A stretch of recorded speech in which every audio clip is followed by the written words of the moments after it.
கிறிஸ்துவ பிரியமானவர்களே, கர்த்தருடைய நாமத்தினாலே உங்களை யாவரையும் வாழ்த்துகிறோம். சனிக்கிழமை 9ஆம் தேதி ஆகஸ்ட் மாதம் எழுப்புதலின் கூட்டம் வேலூர் பாலுநகர் ஜேடிஏ ஹாலில் வைத்து நடக்க இருக்கிறது. மாலை 6 மணிக்கு இந்த கூட்டம் சரியாக துவங்கும். ஆகவே இந்த கூட்டத்தில் நீங்கள் யாவரும் கலந்து கொள்ளும்படிக்காக அன்பாய் கேட்டுக்கொள்கிறோம்.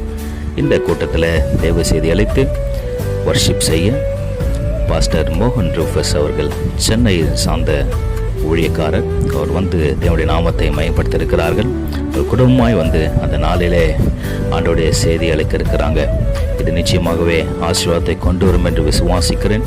இன்னைக்கு யாவரும் இந்த கூட்டத்துக்காக ஜெபித்துக் கொள்ளுங்க. ஜெபத்தோடு கூட கடந்து வாருங்க. சுவிசேஷம் அறியாத அநேக ஜனங்கள் உண்டு. அவர் மத்தியிலே சுவிசேஷத்தை கொண்டு செல்ல வேண்டும். நம்முடைய எழுப்புதலுக்காக நாம் ஜெபிக்க வேண்டும். விசுவாசம் உள்ளவர்கள் யாவரும் இந்த கூட்டத்தில் தவறாமல் கலந்து கொண்டு நம்முடைய வருத்தங்கள், பாரங்கள், கஷ்டங்கள் யாவற்றையும் விடுதலையாக்கப்பட நாம் அந்த நாளில் கூடி ஜெபிக்கலாம். கர்த்தர் நிச்சயமாய் காரியங்களை ஜெயமாக மாறு பண்ணுவார். அனைவரும் வாருங்க, தேவாசீர்வாதத்தை பெற்றுக்கொள்ளுங்க.